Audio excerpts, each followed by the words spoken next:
자, 여러분 안녕하세요. 자, 5단원으로 넘어갑시다. 자, 5단원으로 넘어와서 교과서는 몇 쪽입니까? 5단원이니까 교과서 85쪽을 볼게요.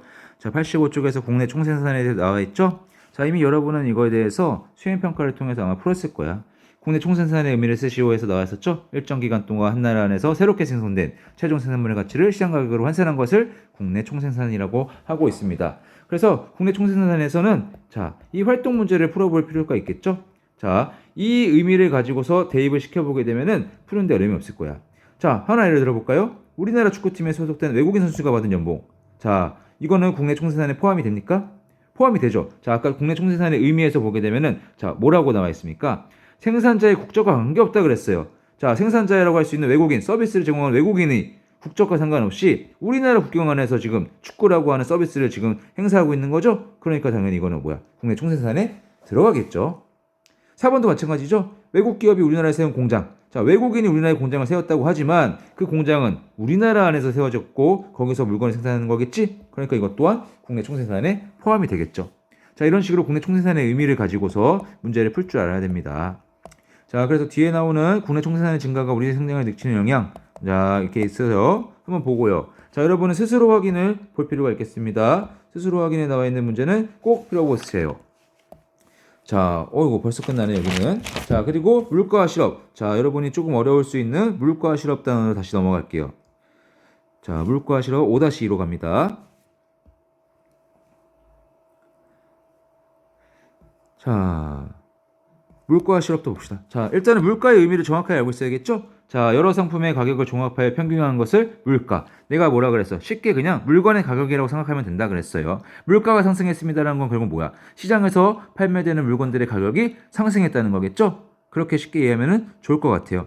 그래서 여기서는 자, 물가 상승의 요인. 어떨 때 물가가 상승하는지를 알아둘 필요가 있겠다. 자, 어쩔 때 물가가 상승한다고 나와 있습니까? 당연하죠. 기본적인 거죠. 수요가 공급보다 많으면 물가가 상승한다. 아까 전에 봤었지? 수요 곡선과 공급 곡선을 통해서 두 개가 만나는 해서 균형 가격과 균형 거래량이 형성이 되고 초과 수요와 초과 공급일 때 가격이 어떻게 되는지 거래량이 어떻게 되는지 설명을 했었죠? 그것만 이해해도 당연히 이건 알 수 있죠. 수요가 공급보다 많아. 자, 사고자 하는 사람은 20명인데 공급하고자 하는 사람은 10개야. 그러면 20명은 이 10개를 차지하기 위해서 서로 경쟁을 하겠죠? 그러면 어떻게 합니까? 물건을 공급하는 사람은 물건의 가격을 올리겠죠? 그래도 이 사람들 살려고 하니까. 그러니까 물가가 어떻게 된다는 거야? 상승한다. 라고 하는 게 나와 있는 거죠. 자, 그래서 여기 보게 되면 물가의 상승 요인이 몇 가지가 나와 있을 겁니다. 그래서 그 몇 가지를 정확하게 이해할 필요가 있습니다. 네. 그래서 물가 상승의 요인을 정확하게 알아두시고요. 뒤로 넘어가서 자, 그럼 물가가 상승할 때는 자, 경제에 어떤 영향을 끼치게 되는지도 나와 있네. 자, 물가가 지속적으로 오르는 현상을 우리는 뭐라고 합니까? 인플레이션이라고 하고 있죠? 자, 그래서 인플레이션이 발생했을 때 자, 누가 피해를 보게 되고 반면에 누가 유리해지는지 알아둬야 되겠죠? 그래서 보게 되면은 몇 가지 사례들이 나와 있을 겁니다. 그 사례들과 관련해서도 밑에 그림이 나와 있죠? 그래서 물가 상승으로 인해서 유리해진 사람과 불리해진 사람을 구분해 보자. 그리고 왜 그럼 물가 상승할 때 이 사람은 유리해지고 이 사람은 불리해지는지 그 이유를 말해보라고 써있죠? 자, 꼭 풀어보세요. 위에 나와 있는 물가 상승의 영향에 대해서 여러분이 알고 풀면은 어려움이 없을 겁니다. 자, 그럼 물가가 상승했을 때 여러 가지 경제적인 문제가 발생할 수가 있는데 이 일을 그러면은 어떻게 극복하느냐? 물가 안정을 위한 노력에 대해서 설명이 나와 있죠? 그래서 이때 어떤 노력들이 있는지, 정부가 뭘 하는지, 그리고 은행은 뭘 하는지, 그리고 기업은 뭘 통해서 물가를 내리려고 노력을 하는지를 여러분 꼭 알아둡시다. 알겠죠? 네. 자, 그 다음으로 넘어갑시다. 자, 이번에는 실업이 나와 있네요. 자, 실업과 관련해서는 자, 실업의 의미를 정확하게 알고 있을 필요가 있겠죠? 자, 실업에서는 내가 반드시 뭐가 있다 그랬어? 능력과 의사가 있는데도 일자리를 구하지 못하는 상태를 실업이라고 한다 그랬지? 자, 능력과 의사에 주목할 필요가 있습니다. 자, 그래서 실업의 원인 알아둘 필요가 있습니다. 자, 여러분 뭐로 나눈다 그랬어요? 자, 동그라미 1번 경기 침체로 기업이 고용을 줄일 때 이때 사람들 실업자를 뭐라고 한다 그랬어? 경기적 침체라 그랬죠? 경기적 실업이라고 한다 그랬죠? 2번 자동화나 산업 구조의 변화 등으로 인해서 관련 부분의 일자리가 사라지는 경우 자, 이걸 뭐라고 한다 그랬죠? 구조적 실업이라고 한다 그랬습니다. 세 번째 계절의 변화에 따라 고용기회가 줄어들어서 실업이 발생할 경우 계절적 실업이 되겠죠? 자, 마지막으로요. 더 나은 조건의 직장을 구하기 위해서 일시적으로 현재 직장을 그만두는 경우 자, 이거는 뭐라고 했습니까? 그렇죠. 편파적 실업이라고 한다 그랬었죠? 자, 그래서 이렇게 해서 실업의 원인 자, 경기 침체로 실업을 됐느냐 아니면 산업 구조의 변화 때문에 실업자가 됐느냐 아니면 계절에 따른 변화에 따라 실업자가 됐는지 아니면 더 나은 직장으로 가기 위해서 실업자가 됐는지 해서 이 네 가지를 꼭 기억해 두십시다. 아이고 선생님 죄송합니다. 자 제가 지금 한 건데 맨 마지막에 네 번째를 편파적 실업이라 그랬죠? 아이고 내가 아까 다른 거 하다가 그게 계속해서 입에 달라붙어 가지고 편파적 실업이 아니라 뭡니까? 마찰적 실업이죠? 마찰적 실업입니다. 자, 다시 한번 설명할게요. 경기 침체로 인해서 실업자가 되는 경우는 경기적 실업, 경기적 실업이고 자동화나 산업 구조의 변화 등으로 해서 실업자가 되는 경우는 구조적 실업이고요. 계절의 변화에 따른 실업은 계절적 실업입니다. 그리고 더 나은 조건의 직장을 찾기 위해서 일단 내가 잠깐 쉬는 경우도 뭐라? 마찰적 실업이다. 마찰적 실업이다. 정확하게 기억해둘 필요가 있습니다. 자, 그 다음에는 여러분이 봐야 될 게, 자, 밑에 있는 실업률 통계를 구하는 것을 여러분이 할 줄 알아야 될 것 같아.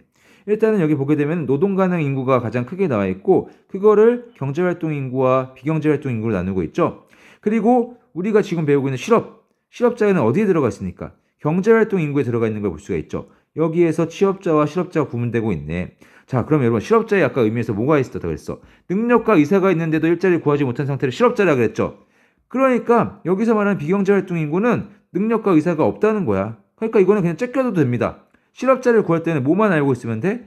경제활동 인구, 능력과 의사가 있는 이 경제활동 인구를 어떻게 해야 되겠어? 분모를 둬야 되겠죠? 분모를 두고 거기에서 실업률을 구하는 거니까 분자는 뭐가 와야 됩니까? 실업자가 와야 되겠죠. 그래서 여기다가 100을 곱해서는 나오는 게 바로 실업률이 될 거예요.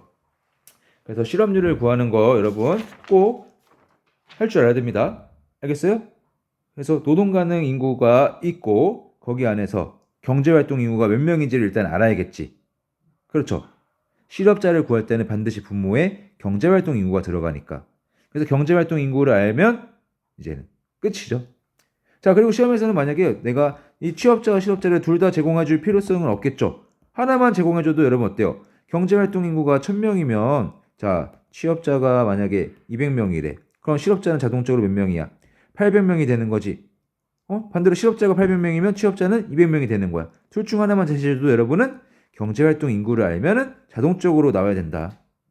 자, 다시 한번 실업률 구하는 거 꼭 알아두세요. 경제활동 인구분의 실업자 곱하기 100입니다. 자, 써줄까요, 선생님이? 자, 실업률을 구하는 방식입니다. 실업률. 자, 경제활동 인구분의 위에 뭐가 와야 된다고요? 실업자의 수가 되겠죠? 그리고 거기다 뭘 곱해야 된다?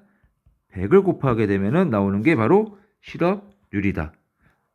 반대로야. 실업자가 아니라 여기에 취업자가 들어가면 뭐가 되는 거야? 취업자가 되면은 취업률을 구하는 공식이 되는 거겠죠? 그렇죠. 그래서 이거 알면은 문제 없을 겁니다. 자, 뒤로 넘어갑시다. 자, 그래서 실업의 영향에 대해서 나와 있죠? 뭐 실업자가 됐을 때는 어떤 문제들이 발생을 하는지, 그리고 그렇다면 실업자를 줄이는 게 정부의 목표가 되겠죠? 그래서 이런 고용 안정을 위해서 나라에서는 어떤 것들을 하고 있는지, 뭐 기업들은 어떤 걸 하는지, 근로자들은 어떤 노력을 기울여야 되는지 그냥 읽어보면 좋을 것 같습니다. 네, 그 다음에 넘어갈게요. 그래서 뒤에서 보게 되면 여기도 스스로 하기 문제는 반드시 풀어보세요. 알겠어요? 스스로 하기 문제는 꼭 풀어보기 바랍니다. 자, 그러면은 이제 국제거래와 환율을 마지막으로 끝내야겠네요. 자, 다음 단어로 넘어갑시다. 국제거래와 환율. 5-3입니다.